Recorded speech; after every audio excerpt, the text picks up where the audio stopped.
Do you know that in every country we have a form of a pocket, sort of like a turnover?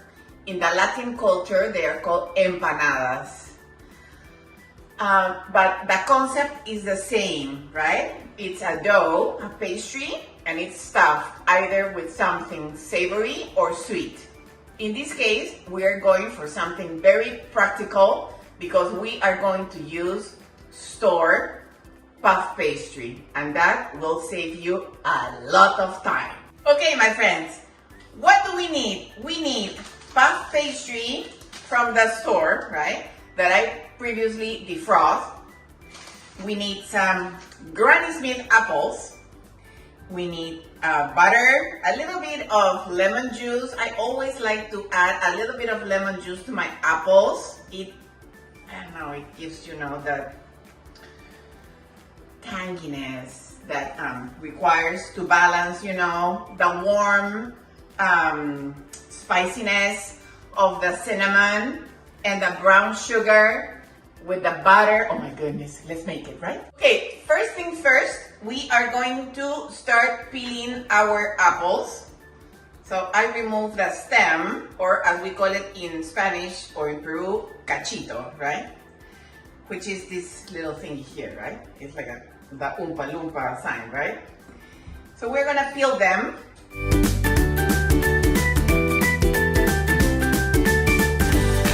Now I'm gonna start cutting my apples. And the easiest way to remove the core is you basically need to do cuts around the core. See? You have the entire core here. Instead of try to remove the core from piece by piece, this is the easiest and simplest way to do it. So I am slicing my apple and I am cutting it also, and I am having these, pieces. It's a good size.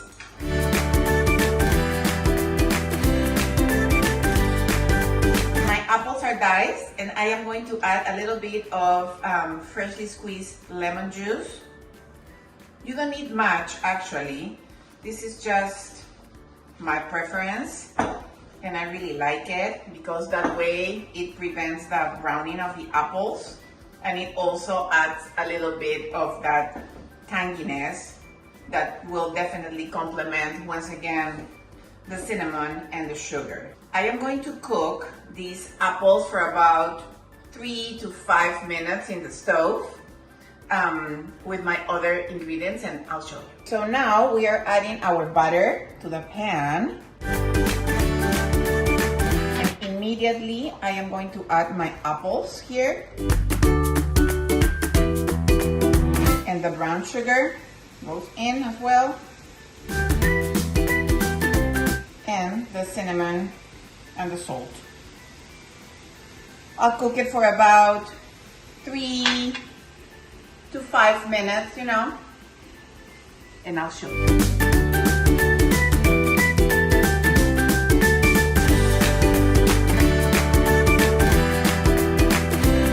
Okay, I added a little bit of cold water to my egg. So then I have ready my egg wash to seal the edges.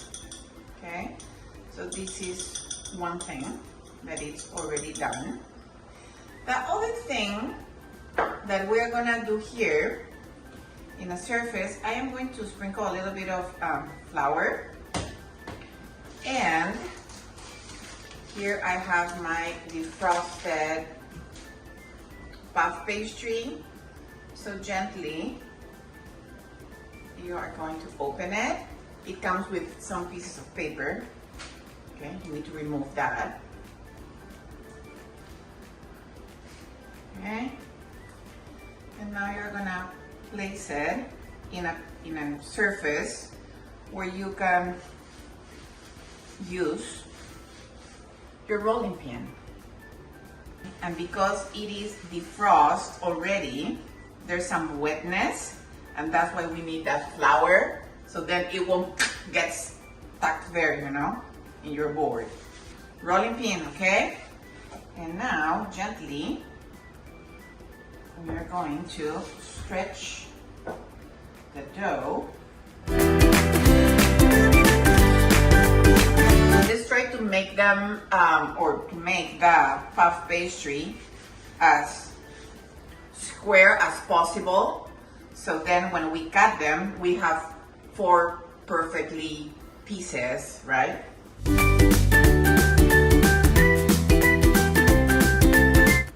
Now, with a pizza cutter, okay, we're gonna go in the middle, and here again, we're gonna go, ta-da, and you have your 4 pieces. Now, I'll show you the next step, which is put our filling exactly in the center. Apples are ready, the pieces of the puff pastry are ready, and now this step is very important. We are going to put our delicious cooked apple precisely in the middle. My advice here is do not touch the edges with these apples or the sugar or anything, because then it will be very hard to seal them and they will ooze through those gaps. So that's very important.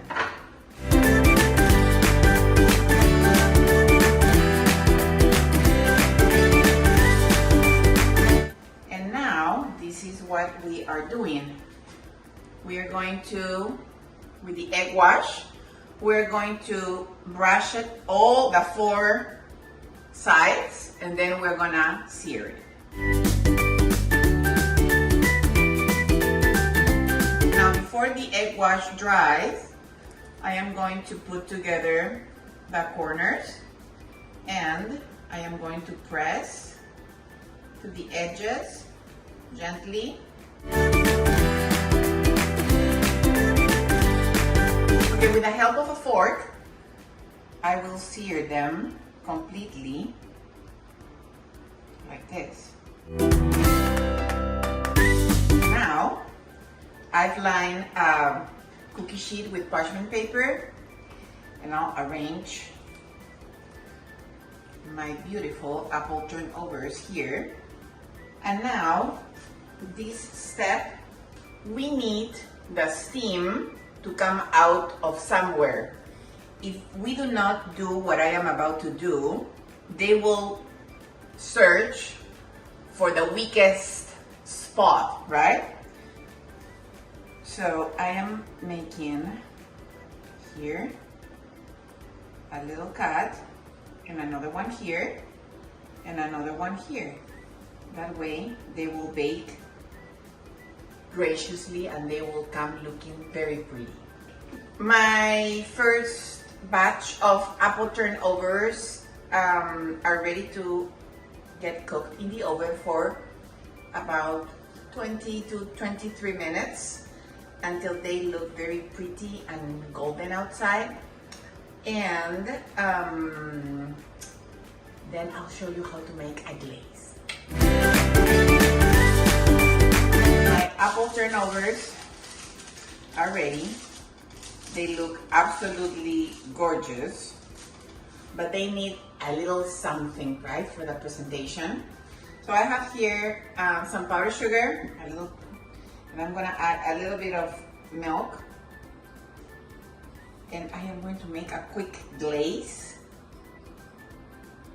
So then they will look absolutely stunning, and it will complement, you know, the sweetness that we already have, because we need a little bit more, right?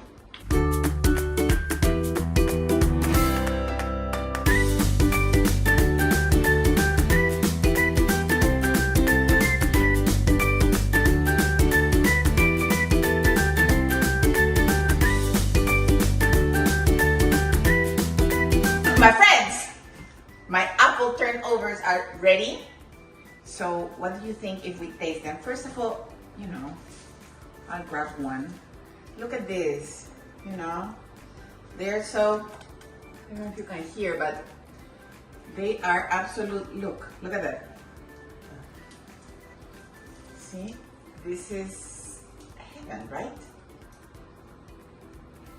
So crispy and crunchy. Finally, let's taste it. To me, nothing beats apples with cinnamon, honestly. This is, it's very hard for me to be speechless, but this is absolutely delicious. The filling is right there. The apples are not overly cooked. The puff pastry, of course, what a treat, right? With butter. My friends, what can I tell you? Please do it. Do yourself a favor and go get your puff pastry, get your apples, and just do it. Great. By the way, you can make them in advance, okay? You can do all the process in advance. Cover them, put them in the refrigerator, and then when you are ready to bake them, you pop them in the oven, and it will be just perfect. Maybe for a Sunday breakfast or brunch, or Thanksgiving, or any special moment. That special moment that you can create anytime, right? Once again, my friends, thank you so much for watching. I love you all. Remember, use your secret weapon, use your love. I love you. Lots of kisses, lots of hugs, and see you soon.